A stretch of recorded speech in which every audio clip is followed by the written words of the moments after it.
I was dating a guy and he took off his shirt and I saw revealed across his chest, right over his heart, Mama's boy. I would just be like, well, then you go right on back to Mama. I just wouldn't, that'd be the end of it for me. Like, she should have been like good, well, and prepared that things were not well in the Beckham home as far as the relationship between Brooklyn and his mother, because he must have felt under duress or something in his life that he would feel that he needed to let his mom know, you're so important to me that I've put it on my chest. Ladies and gentlemen.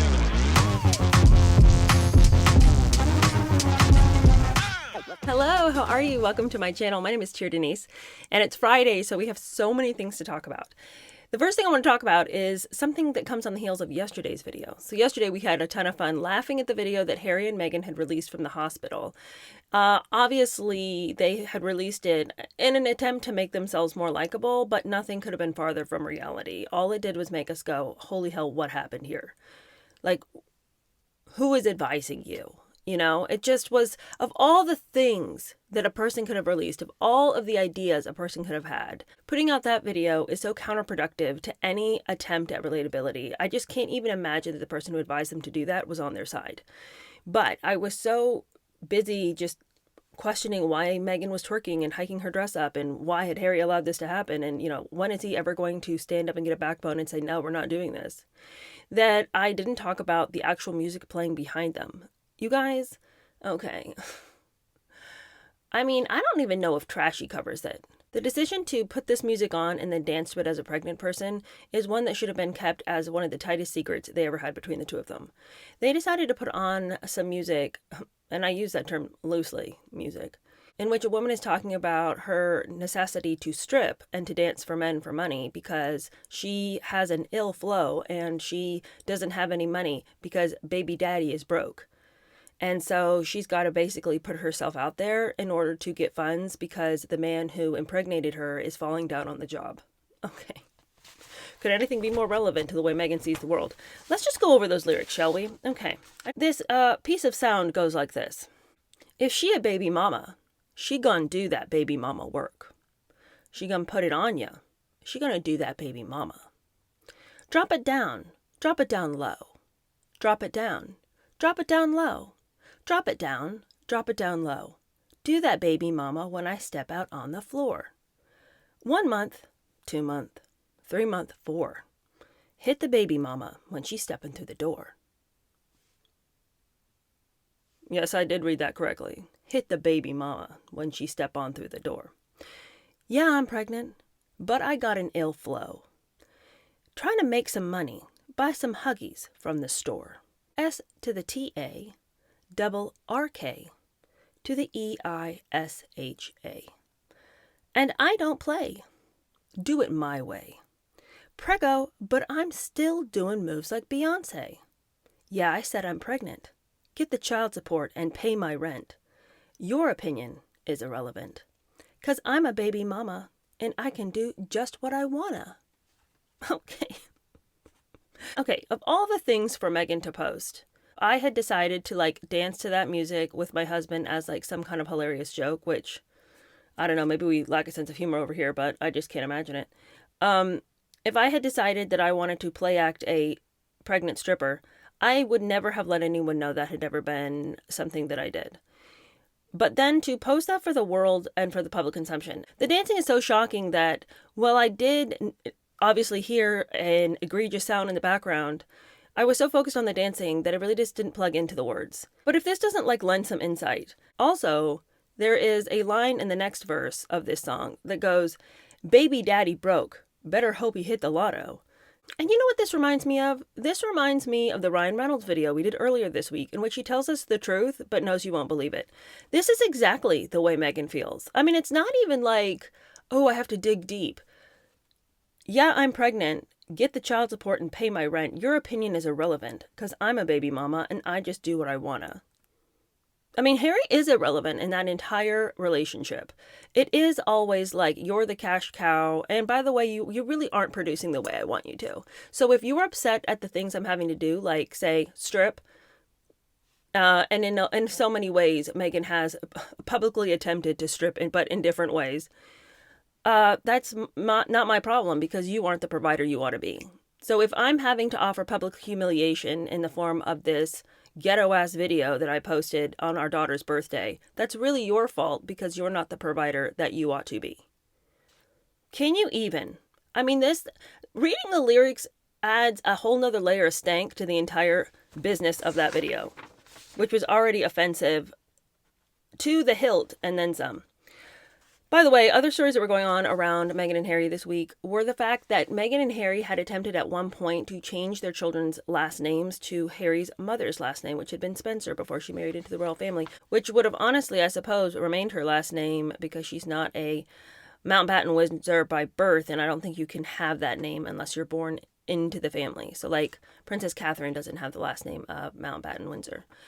But I suppose if you wanted to get real legal about it, Princess Diana's last name was still Spencer.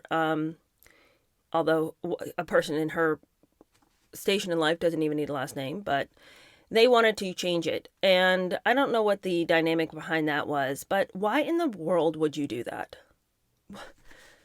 This is like shades of the video we did about Blake Lively. And when her whole family, her dad included, decided to change his last name to his stepdaughter's last name because she had more fame than he did at the time and he was a working actor. So he's like, maybe I'll just change my name to Lively. My stepdaughter's doing a lot better with that last name. And then everyone, Blake, her stepdad, everyone changes their last name to Lively so they could get wealthy. And I just don't understand this, like, let's change our last names when it's already been established what your last name is. Like, you already have a last name that is not, say in this instance, Spencer. We already know that Lilibet and, little Archie don't have the last name of Spencer. And at what, like, to what end would it be?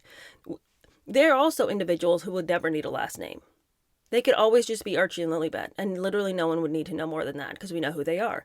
Last names are to help identify people, and you don't know who they are. But changing their last name to Spencer was only to stir the pot, only to create a story in the media, which they hate so much. They hate the media so much. It's always after us. But is it because you guys keep throwing these little gems to the media and then being mad when people notice that you do it? Obviously, you're not mad. You want people to notice. That's why you would do something so pot stirry as to change your kid's last name when they literally don't even need a last name.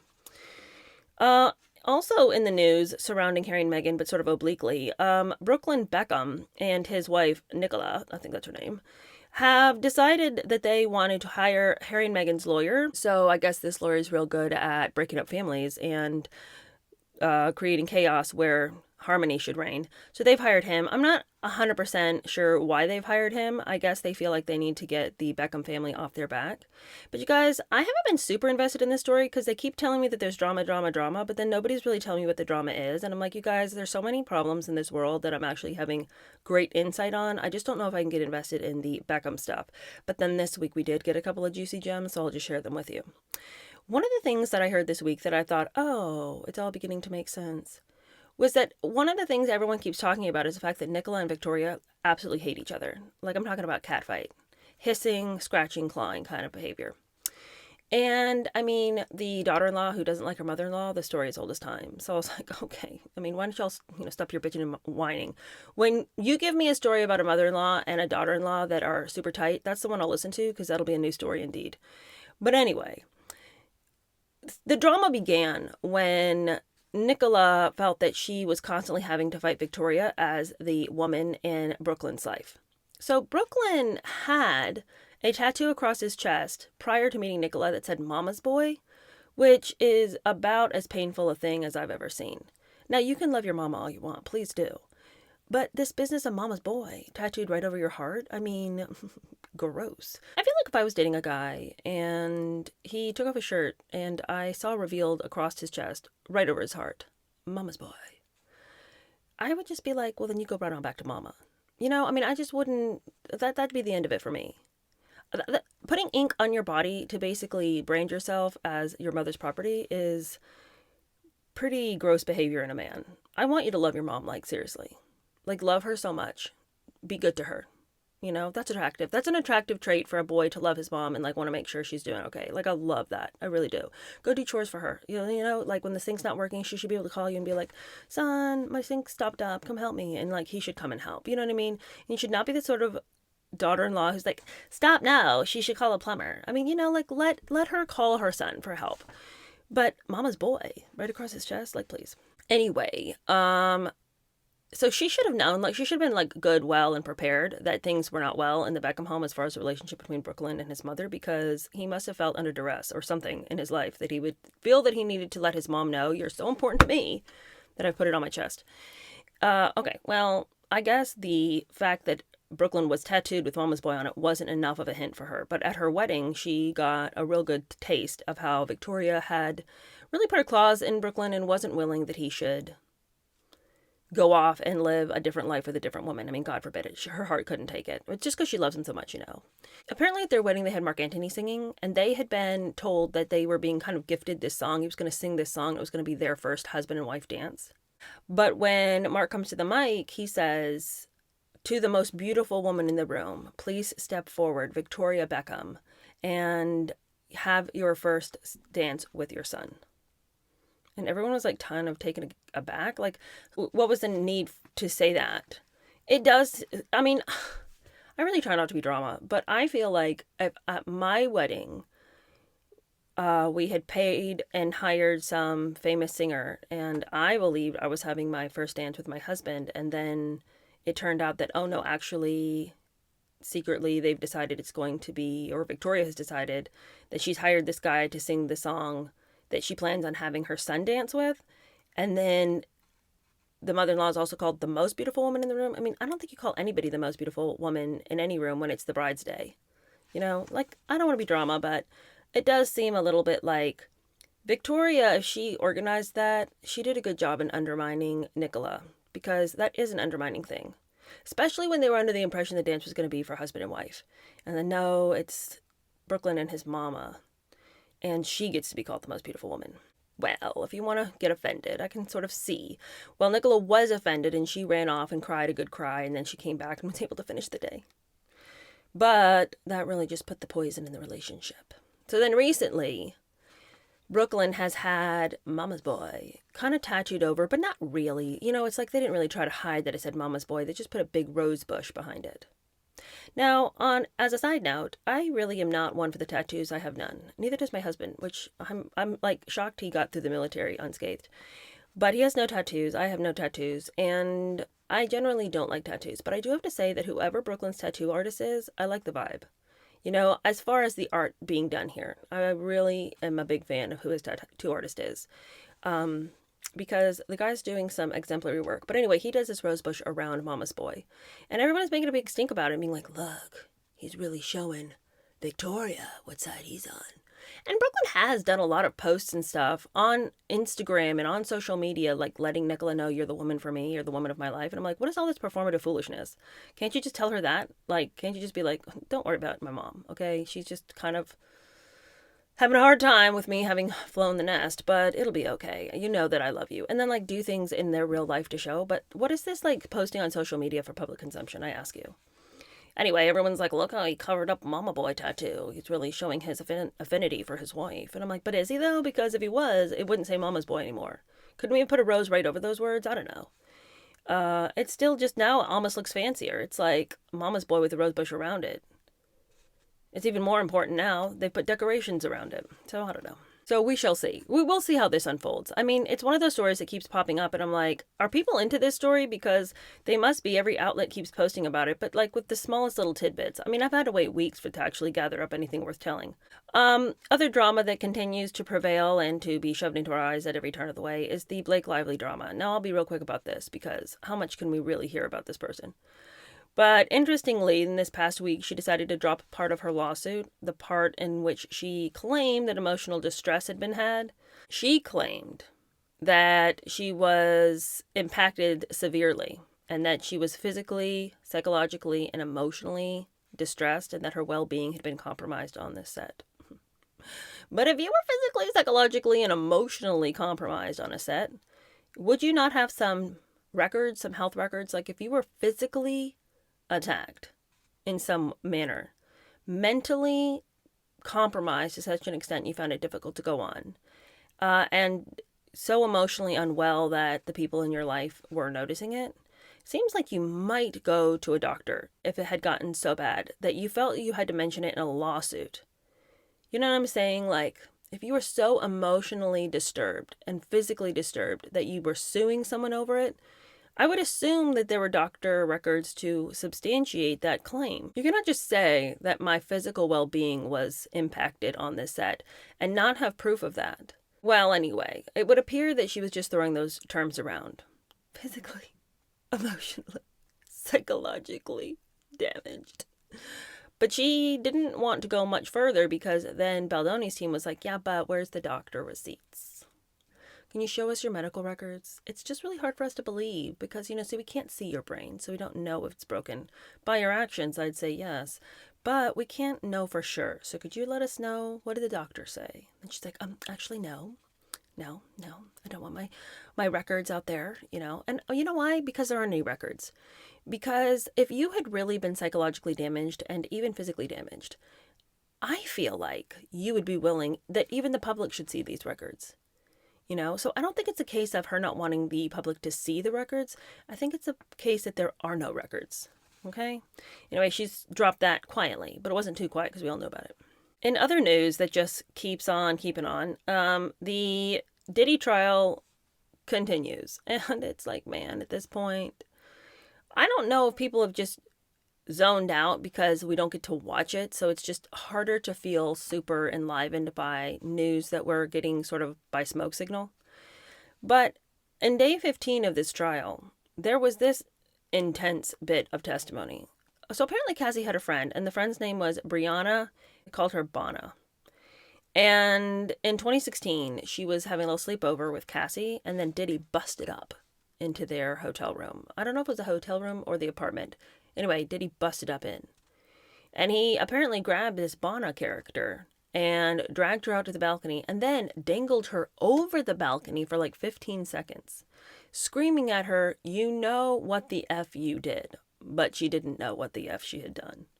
And so she's denying, I don't know what you're talking about. You're talking about, oh yeah, you do. And he's over there shaking her over the balcony railing. Then he slams her into the outdoor furniture.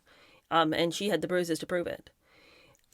Cassie comes running over and she's like, did you just hang her over the railing? What's going on? And Diddy's like, she knew what she did. Again, no one knew what she had done. Then he leaves. Another incident, Diddy threw a knife at this Bonna girl and almost hit her with the knife, but it missed.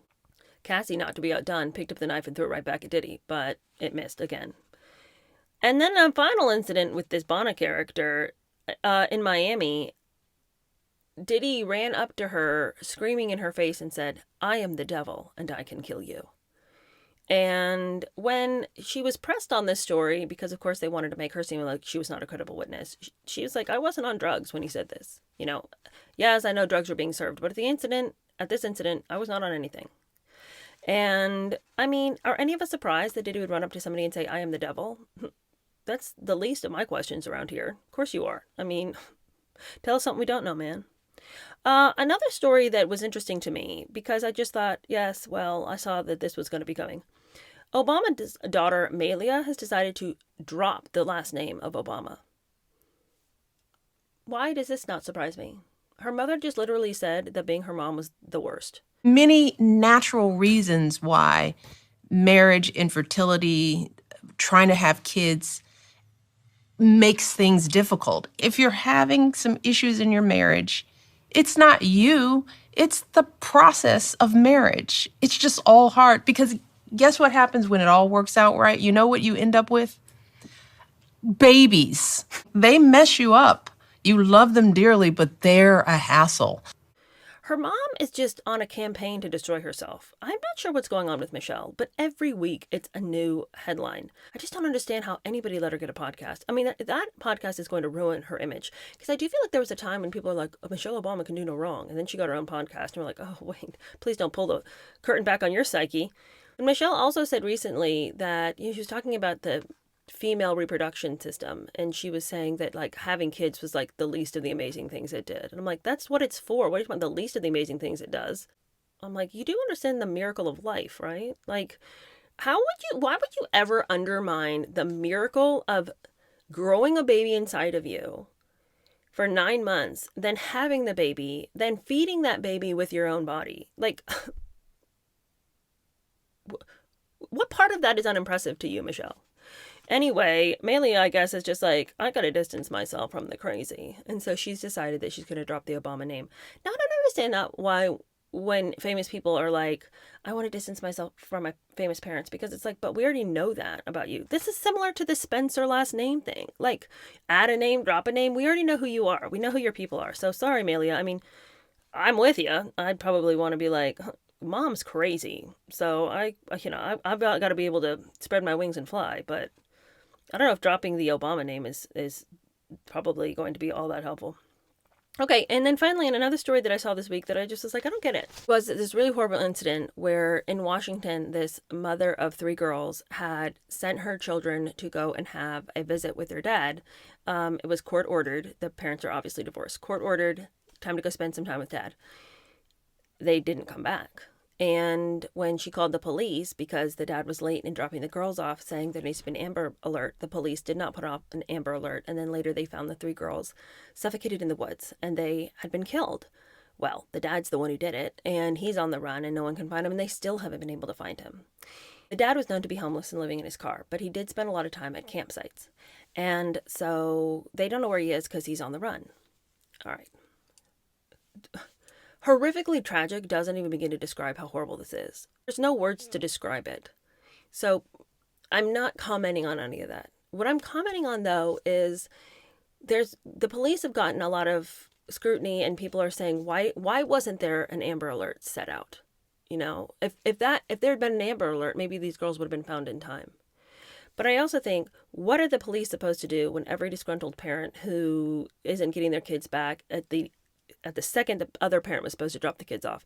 You can't just have those parents calling in and saying, well, my ex-husband didn't return the kids, put out an Amber Alert, there's been a kidnapping. So I fully see where the police were in saying, well, we're not sure. They did put out an alert, but it wasn't an alert that goes out on everybody's phones and everything like that. And it's definitely a much more subtle, like, exclamation point of, keep your eyes on this situation over here. But it's not like a public declaration to the world. It's not an Amber Alert. Your phone's not going to go off. And so there's, the mom has been upset, if the police had listened to me. And I see, looking back, it's so easy to say, like, what if the police had listened to me? Would that mean I still had my girls? And I know I would say the same thing. I would want to blame somebody. But you know who I blame in this situation? If blame can be meted out anywhere, obviously, to the father who decided to end his daughter's lives. I mean, apart from that. Okay, this man was known to be homeless and living in his car. Why did she have to obey the court-ordered sanction that he had to have visiting rights with his girls when he literally had no home to put them in? Like, it did not bother anybody that this person had a history of mental illness and was living in his car. Like, why did the mom have to still let the girls go hang out with him for any length of time? I'm not getting anyone asking those questions, and maybe I haven't looked in the right places. Have you guys heard any excuse as to why the mom had to let the girls go stay with him? Because I'm telling you this much right now. If I was in a situation in which I had divorced a mentally unstable man who had come out of the military and was destabilized because of that experience, and was not meeting the therapy sessions that he had been court-ordered to meet, and he was not doing anything to protect his health, and he did not have a home for our girls to visit in, I'm telling you, I might be like, the courts can come after me because I'm not sending my girls over there to stay in a car for the weekend. Potentially maybe a campsite. I mean, maybe she was thinking, well, the girls don't know any different. They'll think they're camping with dad. But I would know the difference. Why is no one asking any questions as to, like, was she being forced by the court to let her girls go with this homeless man? Anyway, help me, guys. Tell me the story. What part of the story did I miss? I'm really curious. And you guys always have the answers. So you tell me, what am I missing here? And I've never been divorced, and I don't share custody of my kids with anybody, so I don't know, like, the pressure that the court puts on you to follow their orders. But it just feels like she would have had some wiggle room if she had wanted to say, hell no. Do you know what I'm saying? Anyway, that's it for today. See you guys on Monday. We'll have some new stuff to talk about then. Oh, guys, one more thing I have to tell you. This is, like, tragic. Like, truly, my heart is broken, and I need to reach out to Andrew Lanning, but his book on Prince Andrew has been halted. They're not publishing it anymore. I had pre-ordered, you guys. It was supposed to get here in August. I was so excited. Like, I've been looking so forward to that book. No. So I'm reaching out to Mr. Loney to ask him what happened, and I'll let you know, and hopefully he'll be able to respond. I'm hoping that this is just some kind of blip and they'll get it resolved. I know they've been working overtime to keep this book about Prince Andrew from hitting the market, but I really thought that he had gotten past that point. I mean, it was up for pre-sale. I mean, there was like you could find the cover of the book. It was out. It was going to be ours. It was going to be our summer read. I was so excited about it. And it doesn't look like that's going to happen now. So I'm outraged. No, Andrew, if you want to be a fool, why should the rest of the world have to keep your secrets? What's the story there? You just need to make better decisions. It's not my job to then have to worry about, oh, I don't want to compromise anyone by telling what he was up to. He should have been worried about that himself, you know?